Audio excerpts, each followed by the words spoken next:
Blackbeard's God Valley past will come back to haunt him. And before you laugh at me saying Blackbeard was only 2 years old during the God Valley incident, what if I told you that Blackbeard is actually Roxy Xebec? Okay, I see more laughs coming. Please let me explain. If you're willing to stick to the end of this video, I will drop major things overlooked throughout the story.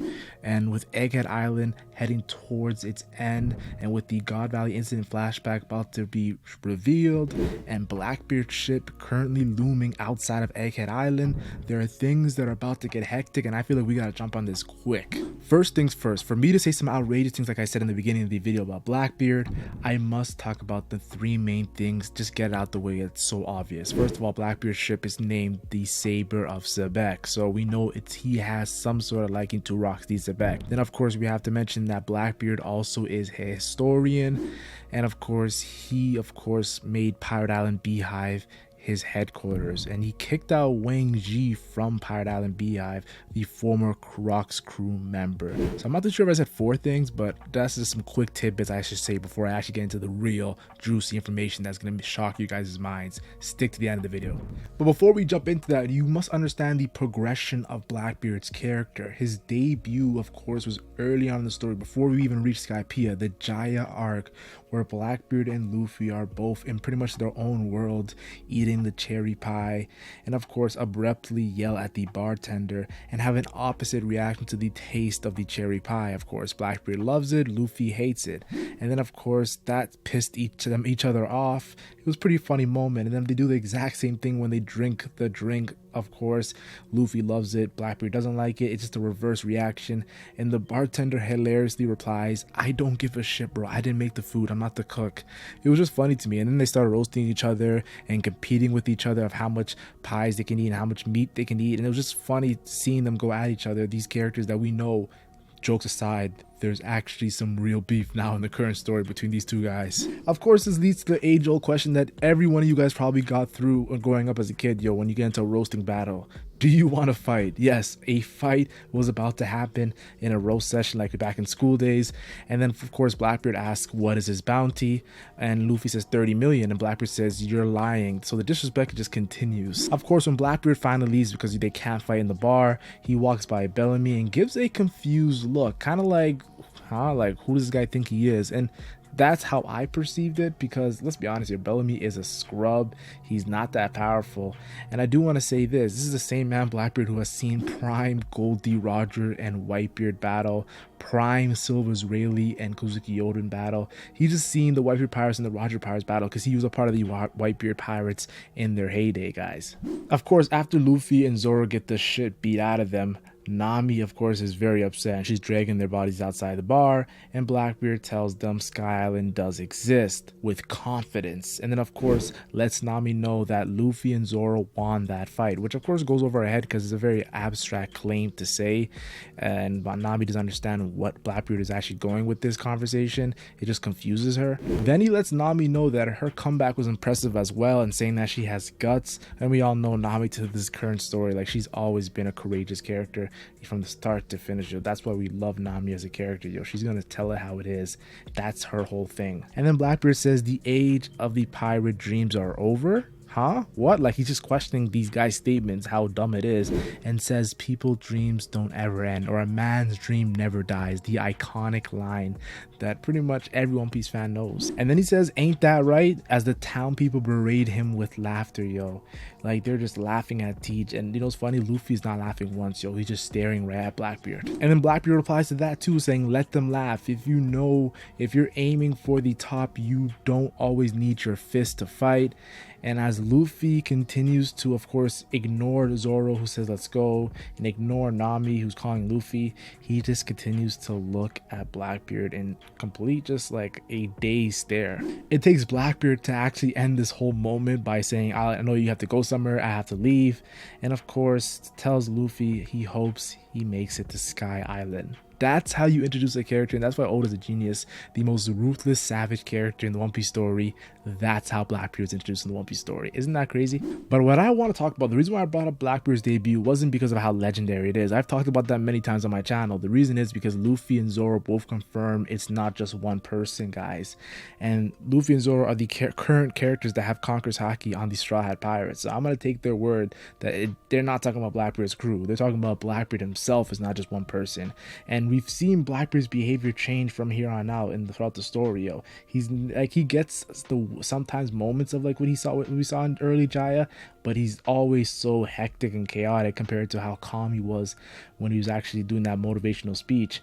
He gives pretty much an emotional roller coaster to everyone throughout the story, but his intro, I believe, the reason why Blackbeard was so different in its intro, I believe the statement, like I said in the beginning of the video, that wasn't Blackbeard, that was Rox D. Xebec. Before we get too crazy into this speculation, let's rewind all the way to early Grand Line. Yes, I'm talking about the Drum Kingdom arc, where Dalton is pretty much saying, like, he's the first person to ever mention Blackbeard as a character, saying Blackbeard with only 5 crew members and how he pretty much defeated the Drum Kingdom.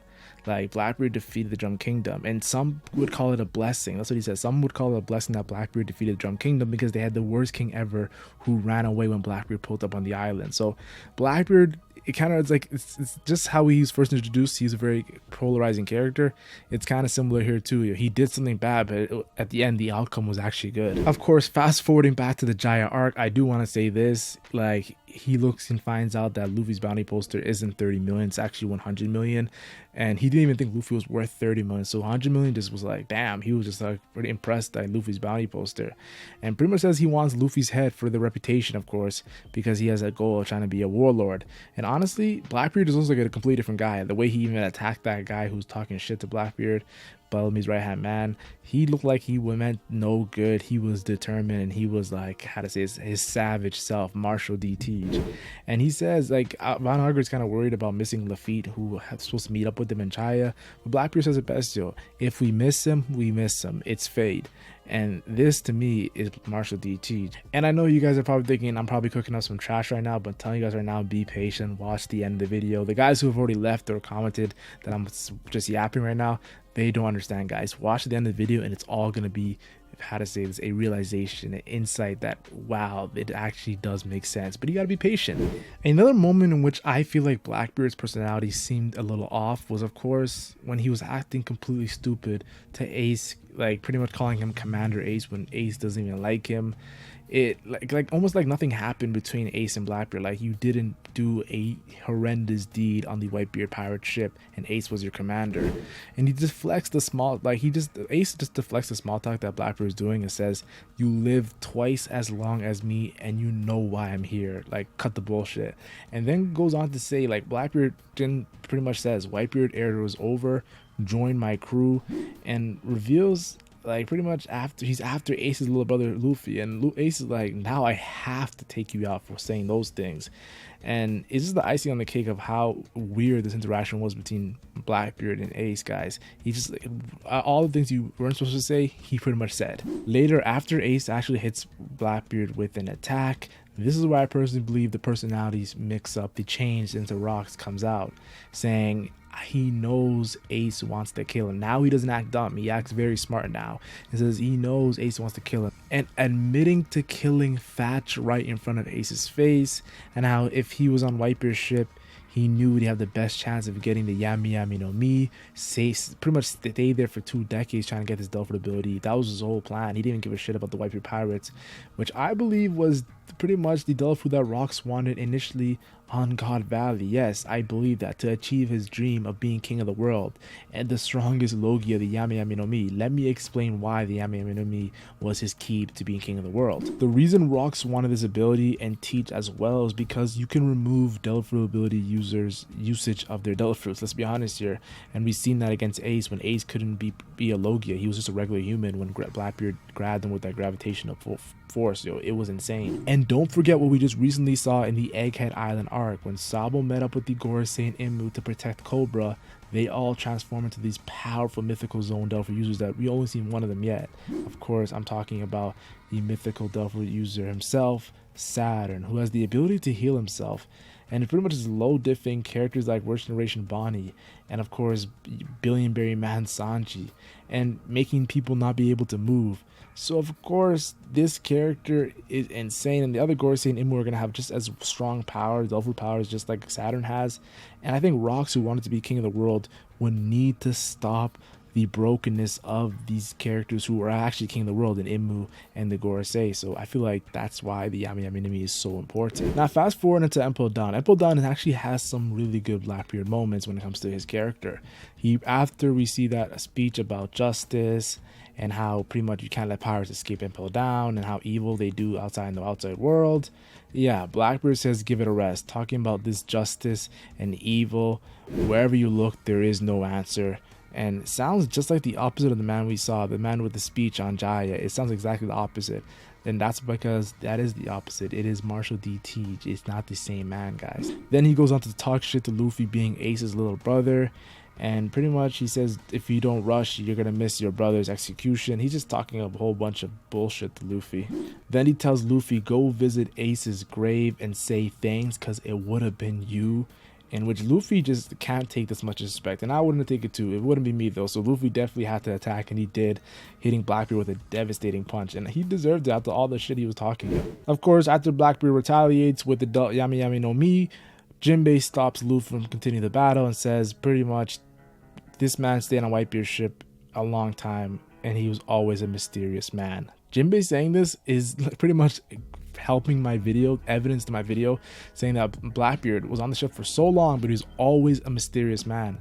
Why would it be? What is he hiding? That's why this video is being made. But to continue to end the video, because we're not done, guys. And then we see, in my opinion, when Blackbeard changes his personality back to Rox, and he talks about how it's not impossible to save Ace, and didn't Sky Island exist, and it's the same for the One Piece. And also we see that panel from Jaya about the people's dream age being over, and how it's so dumb that that is even a thing.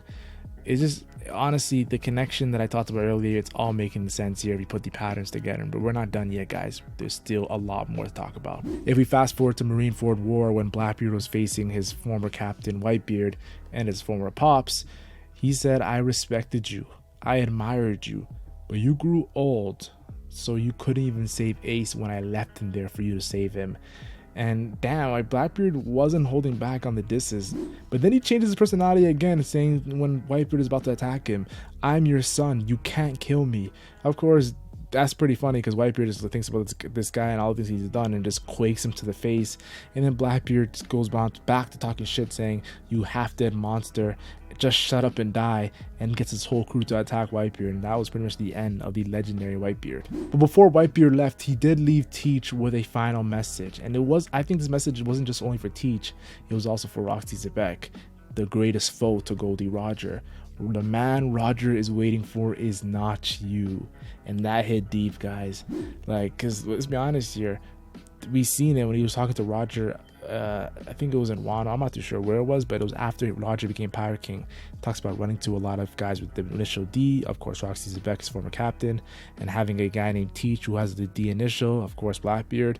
So that's very interesting. Blackbeard, of course, then goes on to steal Whitebeard's power, and I think Rox probably would have done the same thing, would have backstabbed his crewmate Whitebeard if he had the chance on God Valley, if he got the Yami Yami no Mi, and would have took the Quake fruit. Of course, that's just what I think, guys. I genuinely think this would have been the case. And Marco, just like Jinbei, is helping out this video, guys. He says he reveals that pretty much Blackbeard's structure of his body is strange, and that's why he might be able to have two double powers.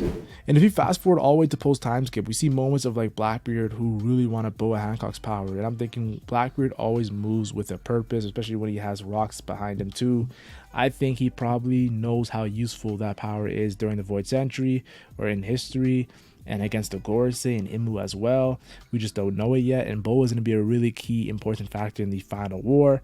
And probably maybe that Duel was actually in God Valley, because we know Boa was given that by a Celestial Dragon when she was a slave. So I definitely feel like there's a lot of importance into Boa as Duel that we just don't know yet. And if you fast forward a little bit, actually you see where the man marked by flame is talked about having the last world poneglyph. And of course, Blackbeard is speaking about how they need to get to this guy. And I think Blackbeard / Rocks will meet this man marked by flames, and it'll be a very iconic moment because probably he's gonna fight Shanks at the same time this happens. And Blackbeard goes on to give another inspiring speech to Aokiji, because last time when he tried to get Ace to join his crew, it was very not inspiring. But when he talked to Luffy and Jaya, very inspiring. I think the different personalities always come out, and Rocks, I feel like, came out in this moment when he says, "We all profit from having our own agenda, so you're free to do what you want to do and do what you want to do," pretty much to Aokiji. And that's what got Aokiji to jump on board the Blackbeard Pirates and become the 10th Division Titanic captain. And it's crazy because, like, it kind of reminds you of the monstrous crew that Rocks had previously during the God Valley incident. So the synchronicities are insane. Of course, we also see he asked Law to make him immortal. And of course, with Ivankov and Dragon speculating that Nerona Imu, the king of the world, is immortal, and that's why Imu was from the Void Century. It wouldn't be surprising if that is also a motivation for being king of the world, becoming immortal. But I think the most important thing for the future of Blackbeard's character, or Rock's character, is the Garp plotline. Garp, of course, easily could have been killed. He was surrounded by the Blackbeard Pirates and his former pupil and former admiral Aokiji, but they left him alive. And I feel like the reason why is because it's a plot device for, of course, Blackbeard revealing who he is to Garp, and Garp's completely shocked because Garp was the man to actually fought Rocks and with the help of Roger take him out. So I know what you guys are probably thinking. So if Blackbeard is Rocks, and I've been pushing this agenda to the entire video, I know a lot of people might not be able to get down with it, but with theories, you gotta either shoot your shot or just continue reading the story and see whatever ankle breaker Oda does, because he's always breaking her ankles. But if Blackbeard is Rocks, then who is Teach? Yes, who is Teach? Well, I believe Marshall D. Teach is an actual person. I think he was on God Valley and was a slave, and I don't think he's a human. I think he has a half race, special race that he is. Who knows? It could be any race. We recently found out the reveal of the Buccaneer race being the star of God Valley, but I want to talk more about how I think that Teach was a slave to the Figalan family and witnessed Whitebeard versus Figalan Garland. I talked about that in my last video. If you guys want to check it out, guys, it's very good. But I also want to say this as well: the man who he admired, the man who he actually admired, was Rocks, who was the one wrecking Celestial Dragons, and pretty much they had to get Garp and Roger to save them. Like, Rocks had no compassion for these Celestial Dragons and how savage they were. So I feel like that's why he scarred Red Hair Shanks, because of the ties to the Figalan Garling and all that. And I feel like they're gonna reveal Rocks like abilities. That's how he scarred Shanks while Shanks was on guard. And I think that's why Shanks been focusing on Teach ever since, because he knows what Teach is capable of. The final saga is about to get crazy, very hectic, and I can't wait, guys.